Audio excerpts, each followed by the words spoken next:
Next topic था colligative properties का क्वथनांक का उन्नयन, जो कहते हैं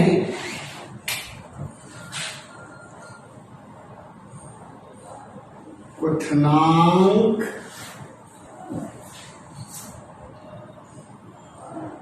का उन्नयन।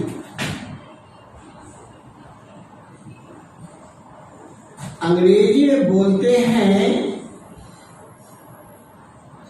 इलिवेशन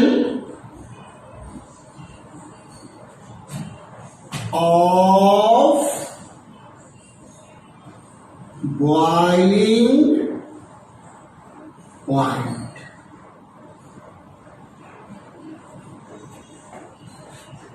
कल भी थोड़ा सा डिस्कस किए थे क्वथनांक किसको कहते हैं, बॉइलिंग पॉइंट किसको कहते हैं। वे टेम्परेचर जिस पर किसी पदार्थ का वाष्प दाब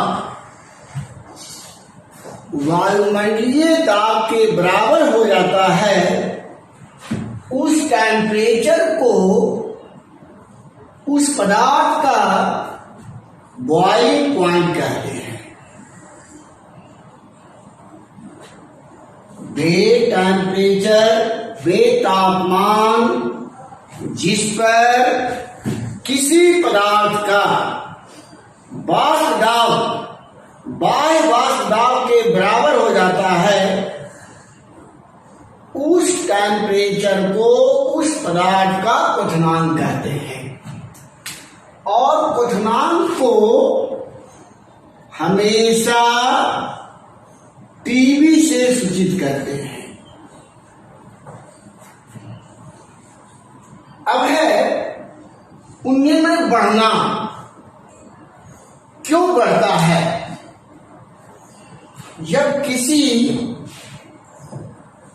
विलायक में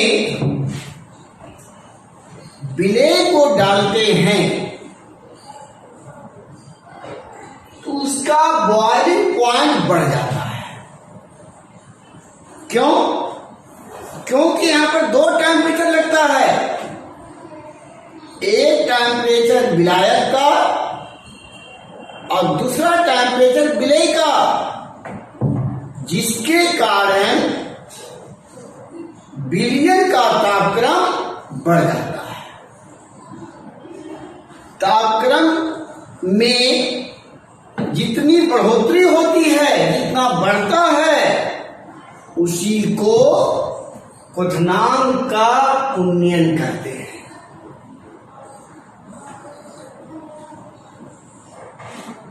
अब ऐसे समझेंगे हम, एक ग्राफ लें।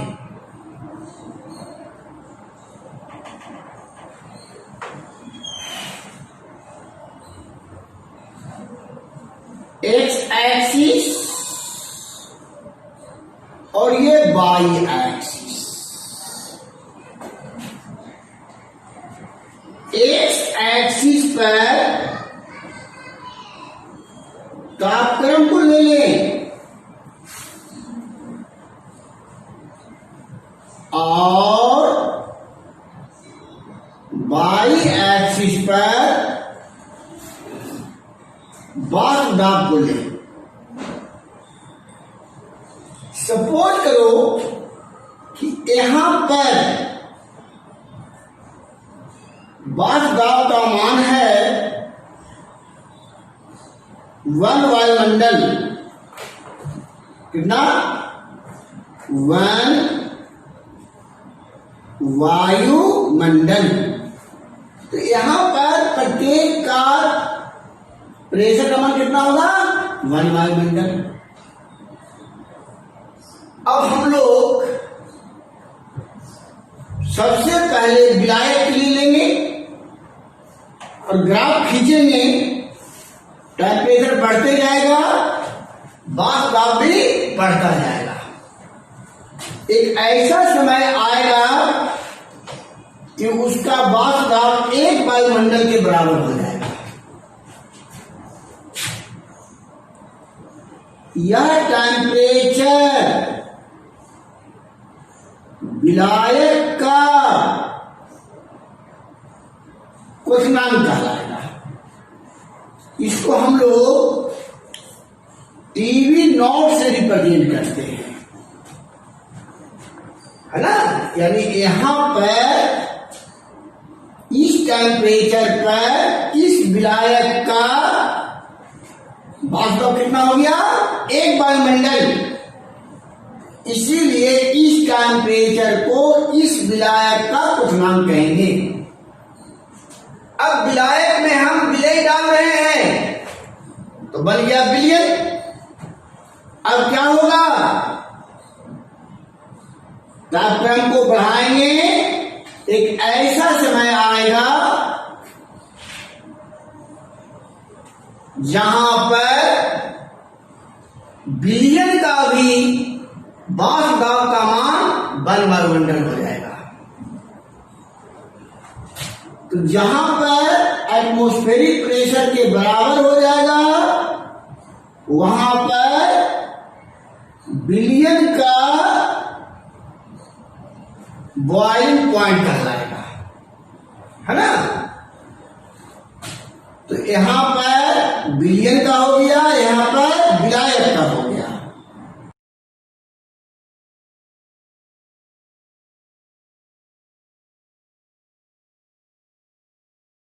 और ये दोनों का डिफरेंस जितना आएगा वह कहलाएगा क्वथनांक का उन्नयन। और डिफरेंस के लिए हम लोग डेल्टा का यूज करते हैं, यानी डेल्टा टीवी बराबर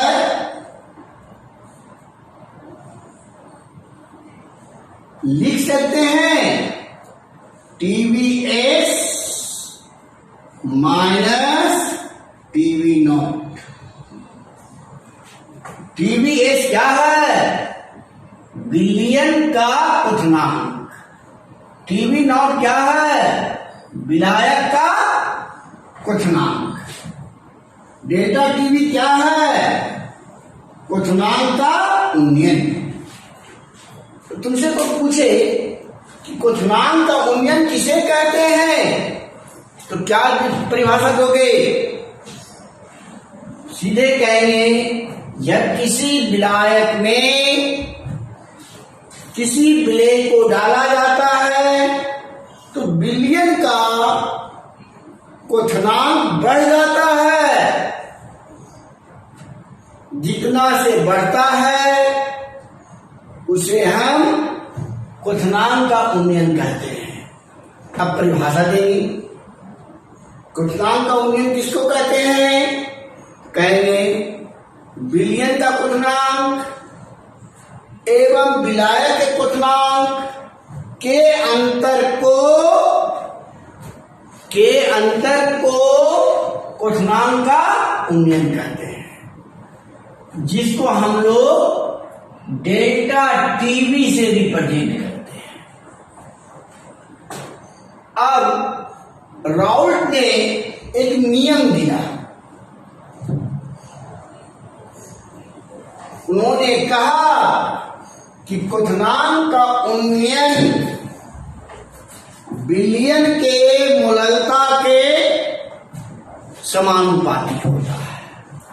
क्या बोले, क्वथनांक का उन्नयन बिलियन के मोललता का समानुपाती होता है। यानी delta TV directly proportional to M. M क्या है, बिलियन का मोललता।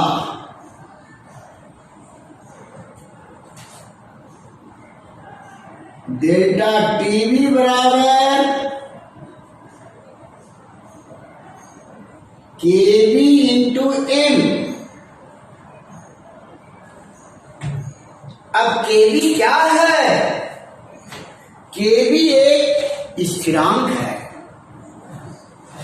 चूंकि हम लोग यहां पर मोललता के लिए यूज किए, क्वथनांक के उन्नयन के लिए यूज किए, इसलिए हम कहते हैं मोललता उन्नयन स्थिरांक। मोललता उन्नयन स्थिरांक जिसका मान निर्भर करता है विलायक के प्रकृति पर।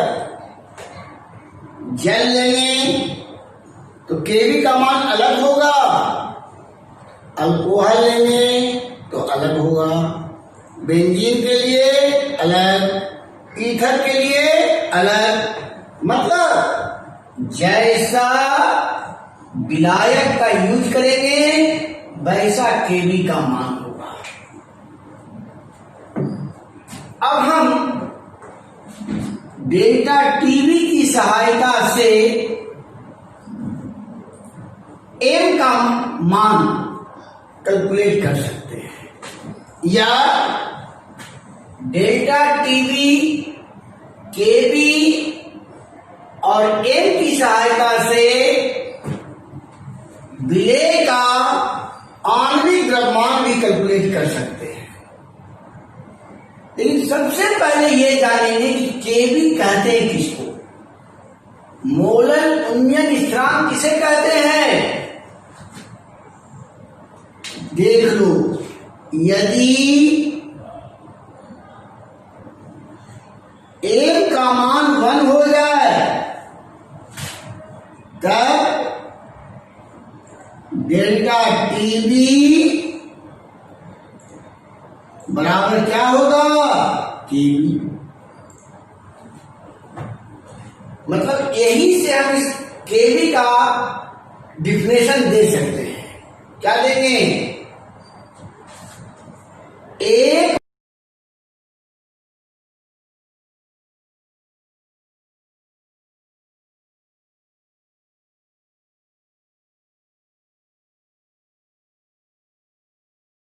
मोल विलेय,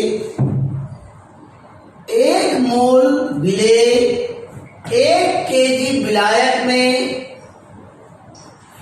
डिजॉल्व रहने पर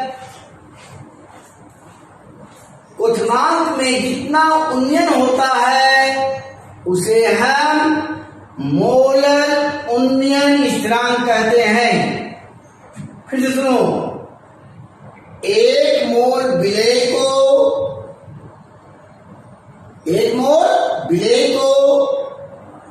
1 केजी विलायक में डिजॉल्व करने पर क्वथनांक में जितना उन्नयन पैदा होता है या क्वथनांक में जितना उन्नयन होता है उसे मोलर उन्नयन स्थिरांक कहते हैं। क्लियर हो गया? अब आ जाओ कि केवी का यूनिट क्या होगा। केवी की इकाई तुम अपने से निकाल सकते हो। के बराबर लिख सकते हैं, केवी बराबर delta TV by M. Delta TV का यूनिट केल्विन, मोलारिटी का यूनिट मोल पर केजी। इसको ऊपर कर दो, केल्विन केजी पर मोल। तो कहेगा केवी का इकाई क्या होता है, तो क्या बोलेंगे? केल्विन केजी पर मोल। केल्विन केजी पर मोल। इसको रटने की जरूरत नहीं है, ये अपने से तुम बता सकते हो। केल्विन केजी पर मोल।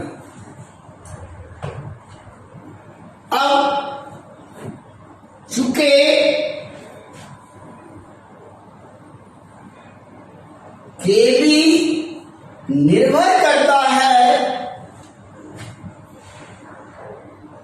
घोलक या विलायक की प्रकृति पर। इसीलिए इसका मान भी कैलकुलेट करते हैं विलायक के अनुसार ही। तो याद रखना, ये फार्मूला होता है केवी बराबर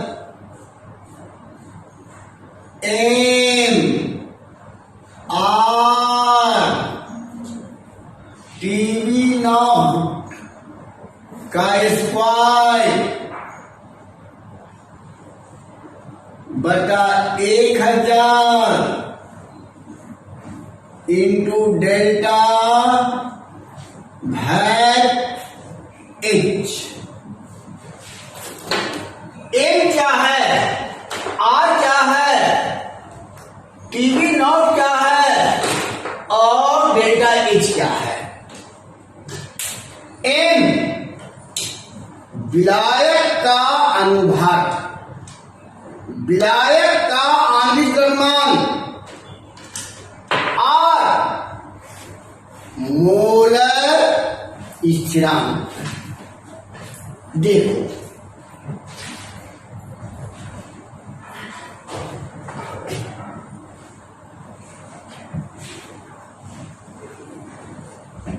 एम क्या बताए,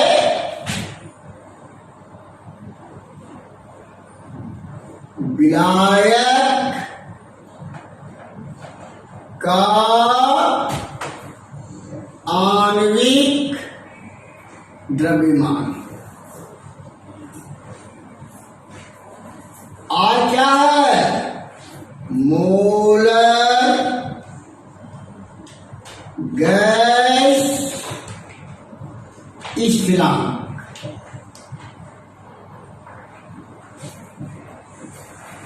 जिसका मान होता है 8.314 जूल पर केल्विन पर मोल। कहाँ, ए साइड में। अगर सीरियस में लिखेंगे तो 8.314 इंटू 10⁷ एर्ट्ज पर केल्विन पर मोल।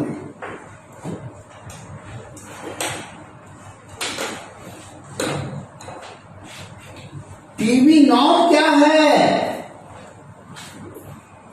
विलायक का क्वथनांक। डेल्टा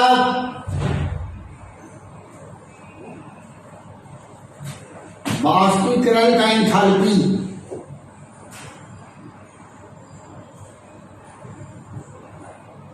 एंथैल्पी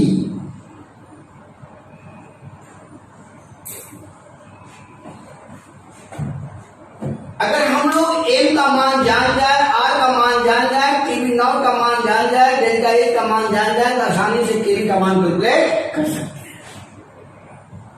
अब हम लोग ये भी जान रहे हैं। अब तुमको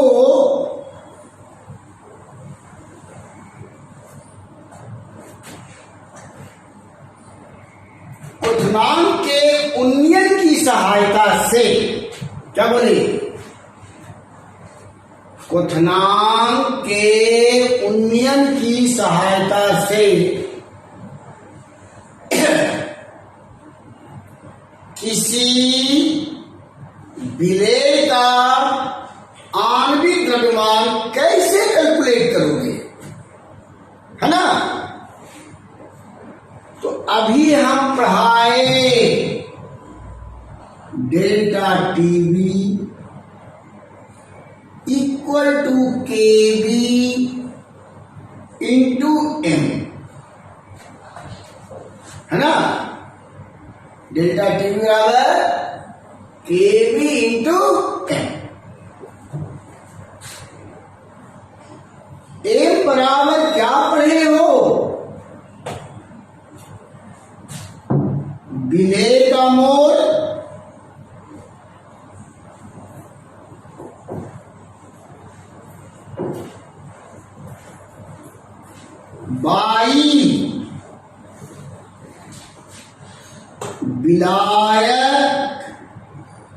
का द्रव्यमान किस यूनिट में? केजी में।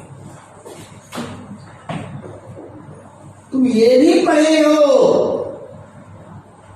कि मोल की संख्या बराबर दिया गया द्रव्यमान बाई आंतरिक द्रव्यमान।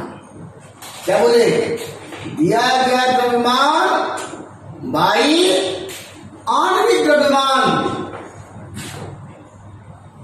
तो लिख सकते हैं विलेय का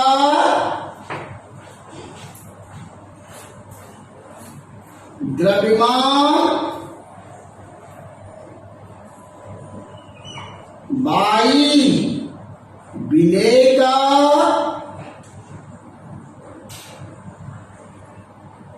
आणविक द्रव्यमान बाई विलायक का द्रव्यमान केजी में। तो डेल्टा टीवी बराबर केबी। अगर हम लोग विलेय को ए मान लें और विलायक को बी मान लें, विलेय को ए अब विलायक को बी, तो W A by M A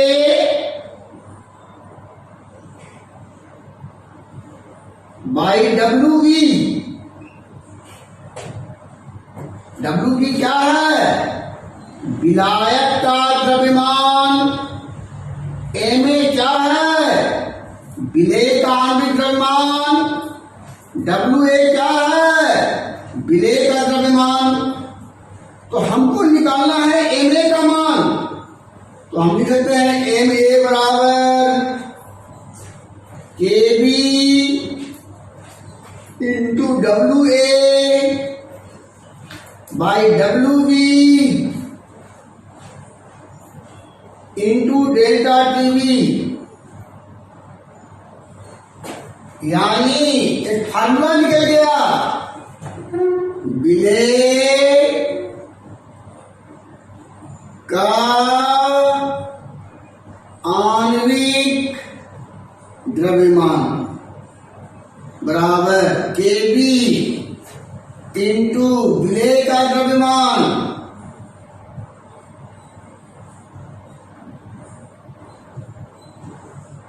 by विलायक का द्रव्यमान। कौन सी भाई? केजी में इंटू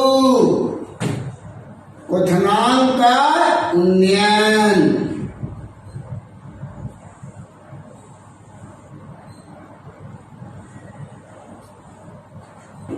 यही एक फार्मूला हो गया जिसकी सहायता से तुम विलेय का आणविक द्रव्यमान कैलकुलेट कर सकते हो।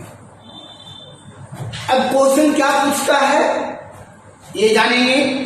क्वेश्चन या तो प्रॉब्लम पूछेगा या पूछेगा कि क्वथनांक के उन्नयन की सहायता से विलेय का आणविक द्रव्यमान किस प्रकार से गणना की जाती है, बस इतना लिख देना है। लेकिन जनरली ये पूछता है प्रॉब्लम। ठीक है? ओके, ये भी क्लियर हो गया।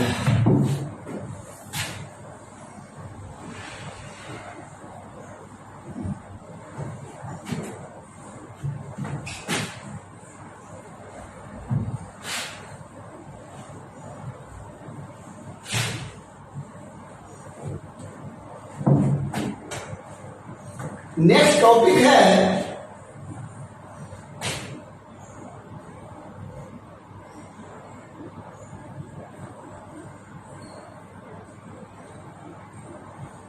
गलनांक का अवनमन डिप्रेशन ऑफ फ्रीजिंग पॉइंट।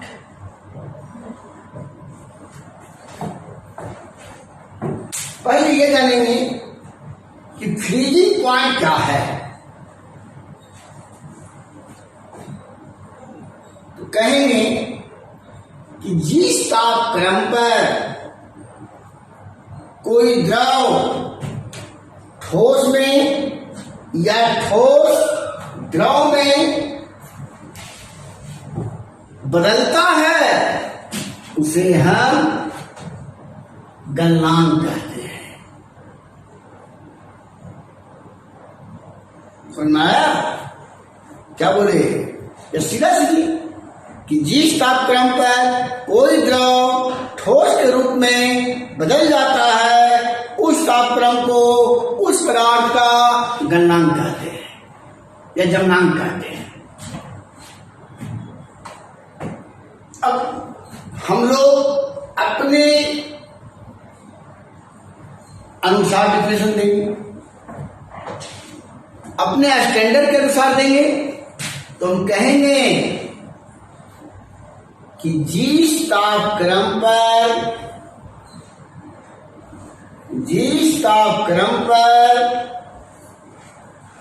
किसी द्रव का वाष्प दाब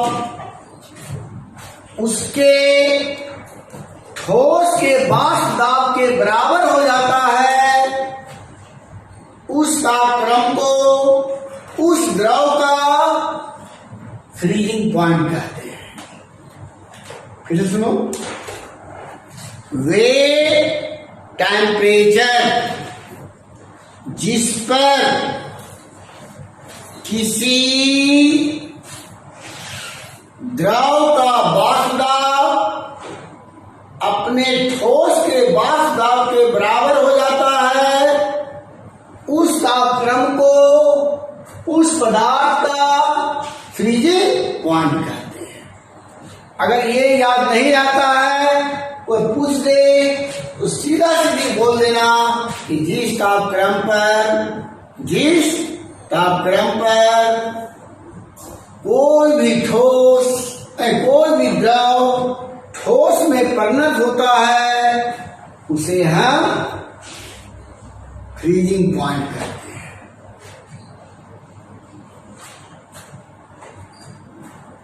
अब देखो, अब नंबर में होता है घटना। अब नंबर में घटना, वहां पर बढ़ना था या फिर घटना है, ऐसा क्यों? क्योंकि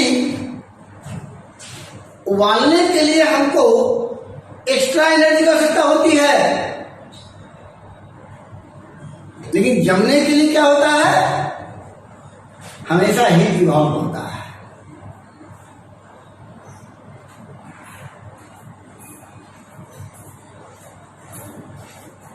यानी जब किसी द्रव में किसी ठोस को डालते हैं तो क्या होगा? उसको जमने के लिए टेम्परेचर क्या होगा? घटेगा।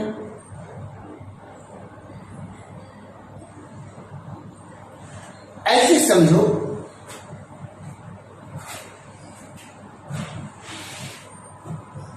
आइसक्रीम बेचने वाला या कुल्फी जब खाते हो तो जिस मटके में कुल्फी बनाया जाता है उसमें आइस रहता है और आइस के साथ उसमें नमक मिला दी जाती है। नमक मिलाने से क्या होगा? उस आइस का फ्रीजिंग पॉइंट घट जाएगा। फ्रीजिंग पॉइंट घट जाएगा मतलब वो आइस जो कुल्फी जमा है उसको पिघलने नहीं देगा।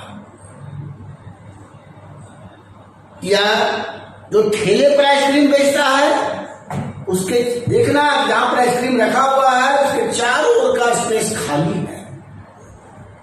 उस खाली स्पेस में आइस प्लस सॉल्ट डाला हुआ रहता है।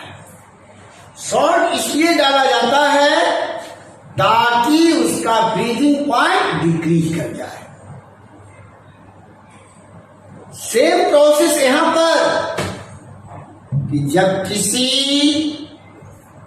विलायक में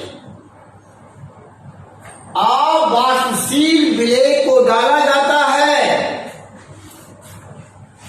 तो उसका फ्रीजिंग पॉइंट घट जाता है। फ्रीजिंग पॉइंट में जितनी कमी होती है उसे डिप्रेशन ऑफ फ्रीजिंग पॉइंट कहते हैं, गलनांक का अवनमन कहते हैं।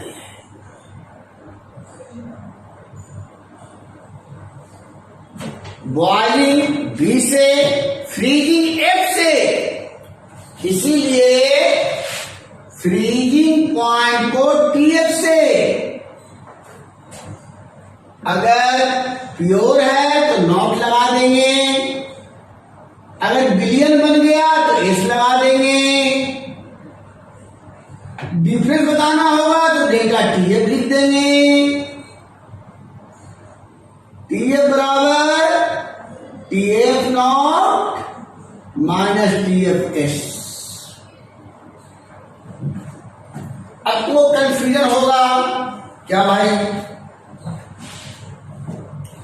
कि अभी बताया कि क्वथनांक में बढ़ता है और गलनांक में घटता है। क्यों? क्योंकि बॉयल होता है हाई टेम्परेचर पर और फ्री होता है लो टेम्परेचर पर।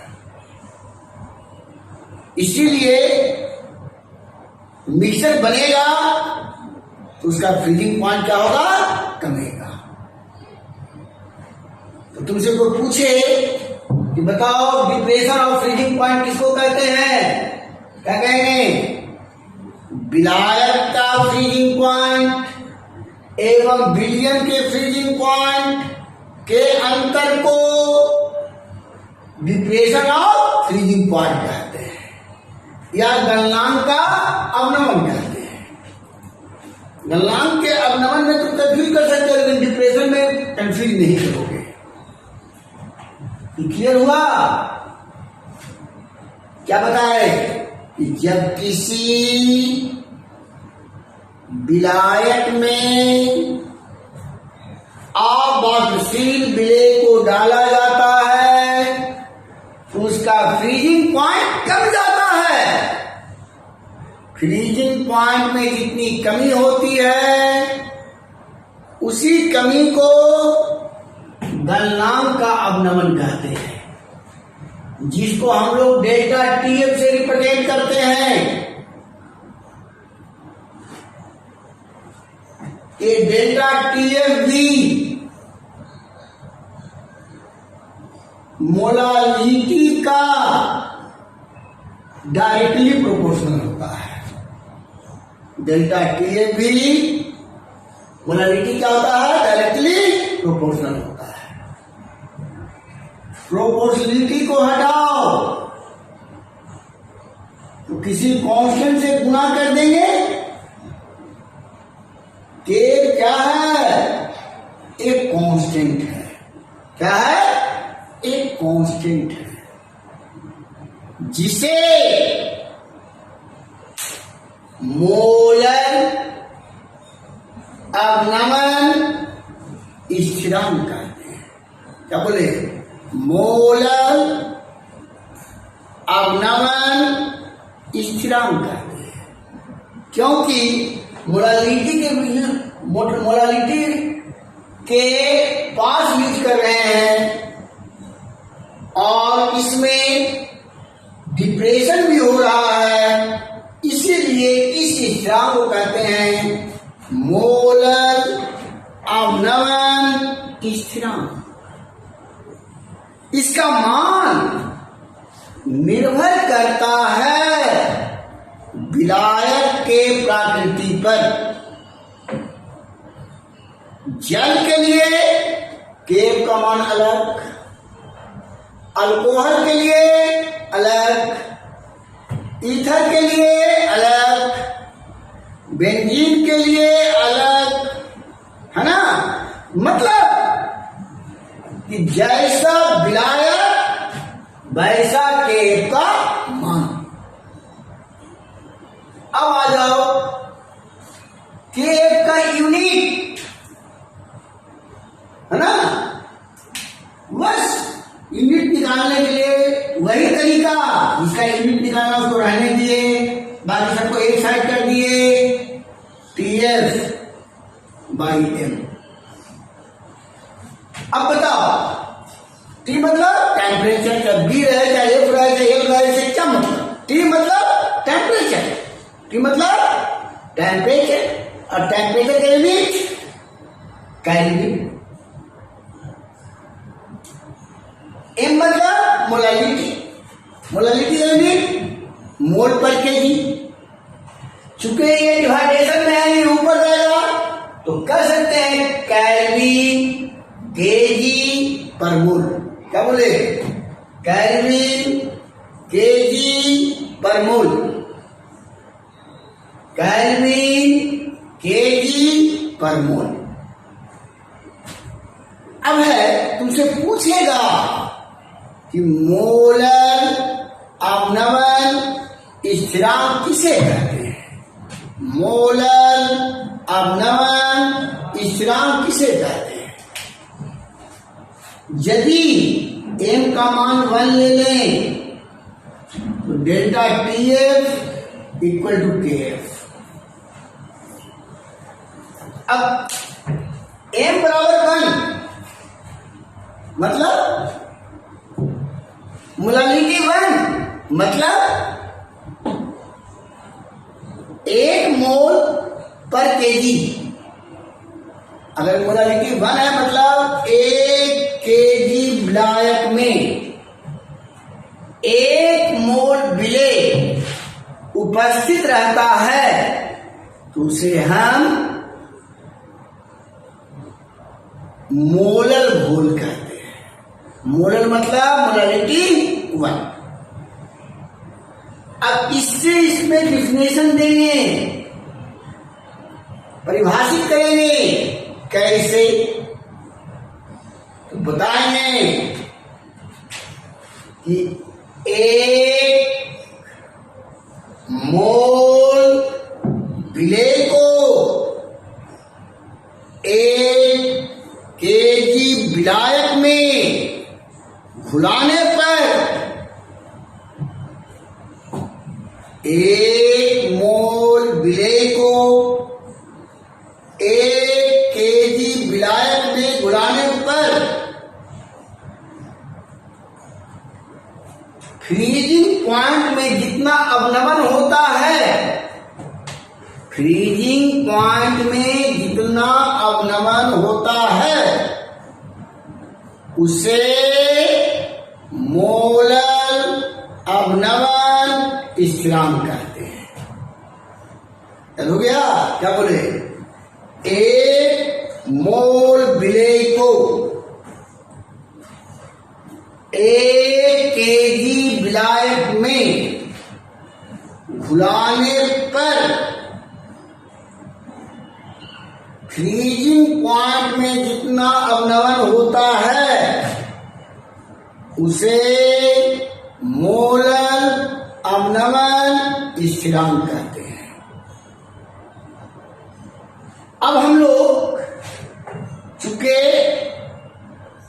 वहां पर बॉयल होता था मतलब वेपर बदलता था, यहां पर क्या होता है, गलता है, जमता है, इसलिए के बराबर लिखेंगे NRTF0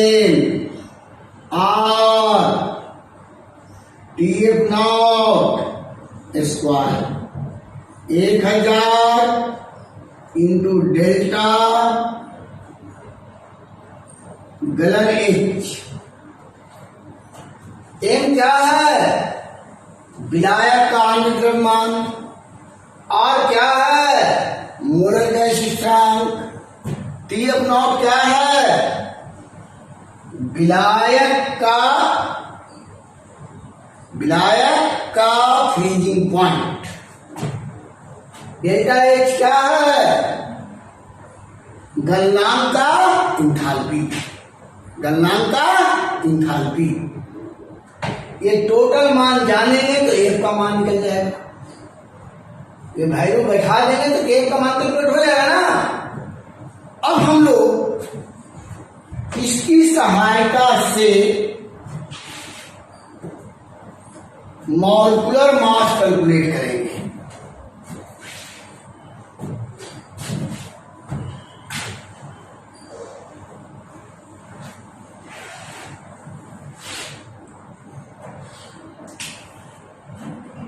गलनांक के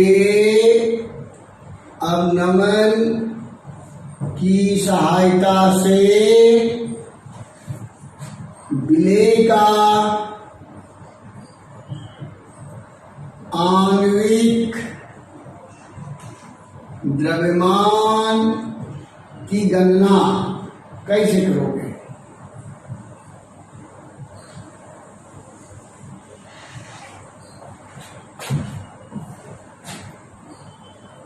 delta TF equal to KF into M।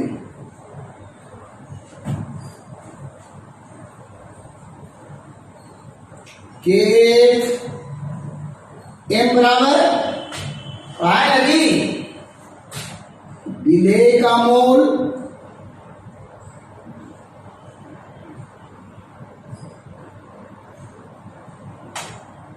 By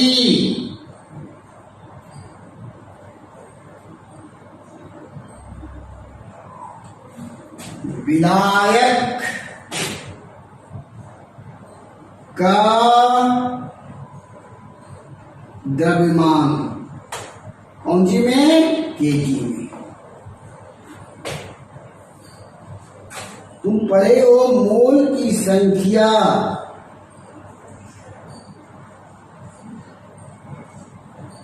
बराबर दिया गया द्रव्यमान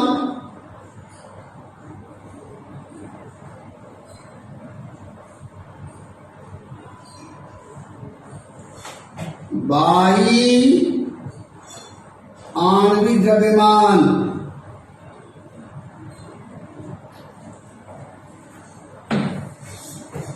तो हम कह सकते हैं डेल्टा टी बराबर केफ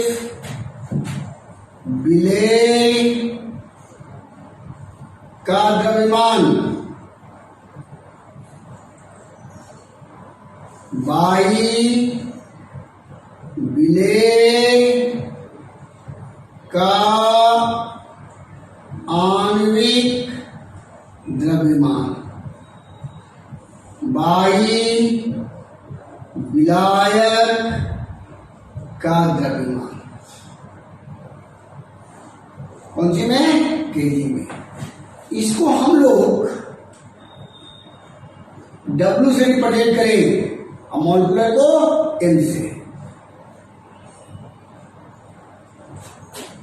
कर सकते हैं। डेल्टा टी बराबर KF WA by MA into WB या MA बराबर KB into WA WB into delta TF। ये हमेशा केजी में KF का देखो फिर गलती कर दी। KF लिखना है KB नहीं। KF का मान जान जाए W का मान जान जाए डेल्टा TF का मान जान जाए WB का मान जान जाए तो MA का मान निकल जाएगा ना। तो इसीलिए हम लोग डेल्टा TF की सहायता से विलेय का आणविक द्रव्यमान कैलकुलेट कर सकते हैं। अब तुमसे कहेगा कि कैसे साबित करोगे कि क्वथनांक का उन्नयन एवं गलनांक का अवनमन एक कोलिगेटिव प्रॉपर्टी है। तो उत्तर देंगे कि दोनों मान निर्भर करता है विलयन के मोलनता पर, और मोलनता निर्भर करता है विलय के मोल की संख्या पर। तो चूंकि ये विलय के मोल की संख्या पर निर्भर करता है, मतलब अवनमन एवं उन्नयन दोनों निर्भर करता है विलय के मोल की संख्या पर। इसीलिए ये दोनों एक कोलिगेटिव प्रॉपर्टी है। अब इसमें भी मैक्सिमम प्रॉब्लम ही पूछता है। ये भी क्लियर हो गया। अब नेक्स्ट आ जाओ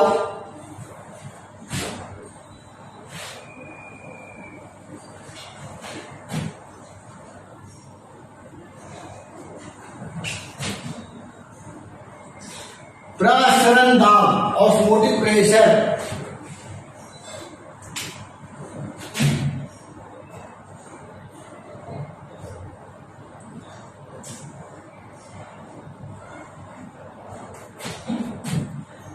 ऑस्मोटिक प्रेशर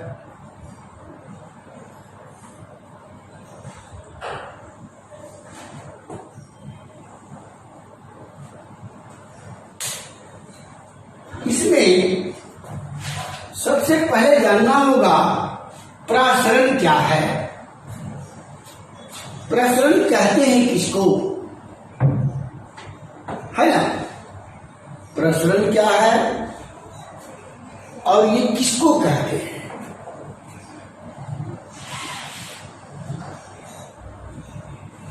तो इससे पहले तुमको जानना होगा अर्थ प्रागम्य झिल्ली, इसको अंग्रेजी में कहते हैं सेमी परमिएबल मेम्ब्रेन।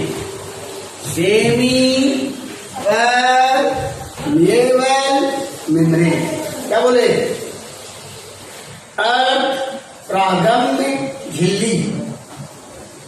अंडा खाते हो, अंडा के ऊपर दो पार्ट, एक हार्ड पार्ट कड़ा और दूसरा मुलायम, एकदम पतला सा पर्दा जैसा। याद करो जब हम कड़े पदार्थ को निकाल देते हैं तो एक अंडे के ऊपर एकदम पतला सा परत रहता है, उसी को सेमी परमिएबल मेम्ब्रेन कहते हैं, जिसको हिंदी में अर्थ प्रागम्य झिल्ली कहते हैं।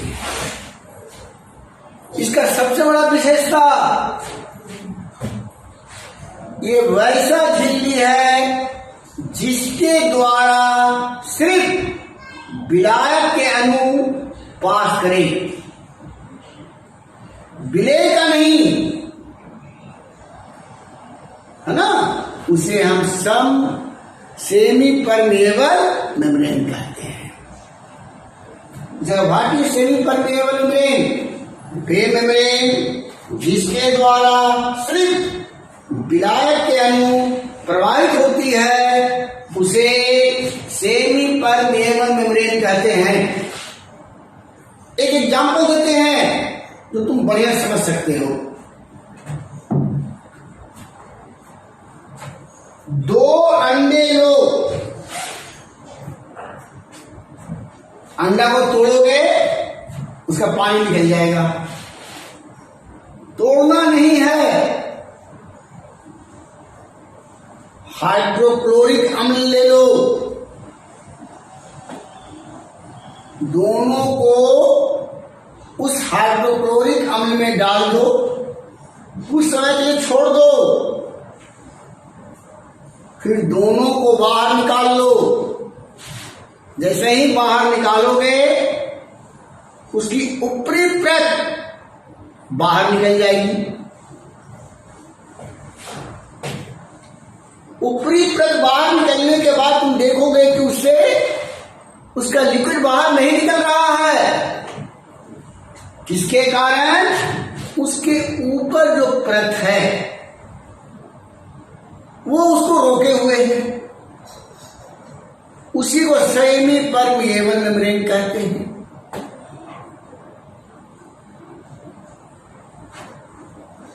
अब है प्रसरण क्या है, ऑस्मोसिस किसको कहते हैं, और ऑस्मोसिस का हमारे दैनिक जीवन में बहुत ज्यादा महत्व हो गया है। जितना भी वाटर प्यूरिफायर है सब का आरओ।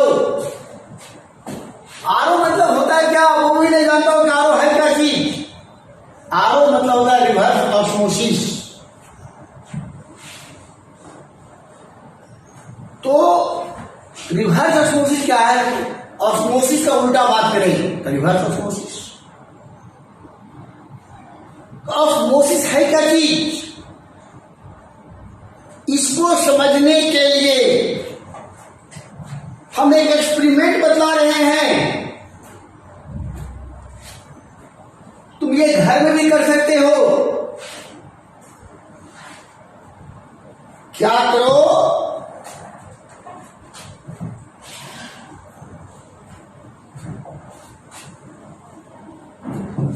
लैट्रिन साफ करने वाला एसिड को एक बर्तन में ले लो और बकरी, मुर्गा सभी में सेमी परमिएबल मेम्ब्रेन पाया जाता है। देखो पतला सा झिल्ली रहेगा, उसको ले आओ काट कर और उसके मुंह को बंद कर दो और उसके बाद पानी से भरे हुए टब में उलट कर रख दो।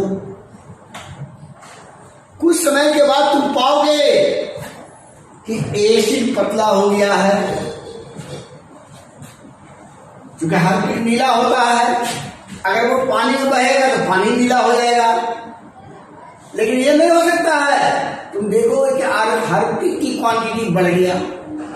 क्यों भाई? क्योंकि उसमें पानी चला गया है।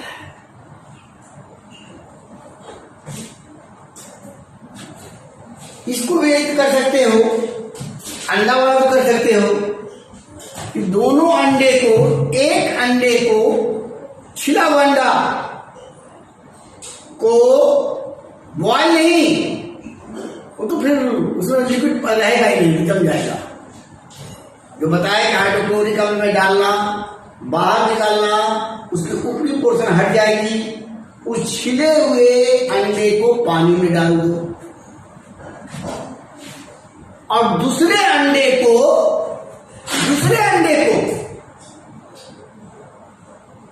NaCl के घोल में डाल दो।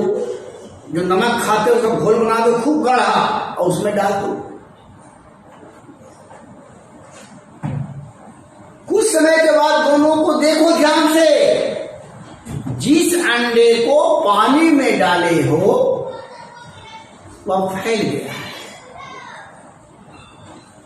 जिस अंडे को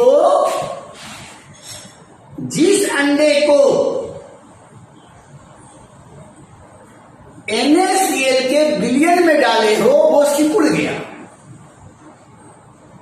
ऐसा क्यों? क्योंकि जिस अंडे को पानी में डालें सिर्फ पानी था, पानी ब्लैक है, वो क्या हो गया, सेमी परमेएबल मेम्ब्रेन के द्वारा अंडे में इंटर कर गया, घुस गया, अंडा फैल गया। लेकिन NaCl के सॉल्यूशन में जब अंडे को डालें वो गाढ़ा था, अंडा का पानी पतला था, जिसके कारण अंडे से पानी क्या हुआ, NaCl के विलयन में चला गया, तो पानी निकलता गया, अंडा सिकुड़ता गया। इसी को प्रसरण कहते हैं, अंग्रेजी में ऑस्मोसिस कहते हैं, है ना, अंग्रेजी क्या कहते हैं, ऑस्मोसिस कहते हैं। तो हम लोग नेक्स्ट क्लास में पढ़ेंगे osmosis and osmotic pressure, abnormal molecular mass, भान भाव फैक्टर।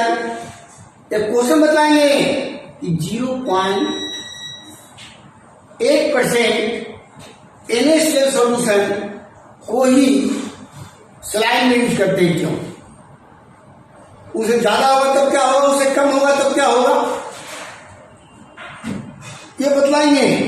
बताएंगे hypertonic solution, hypotonic solution, isotonic solution, ये अगले क्लास में, मतलब कल, है ना।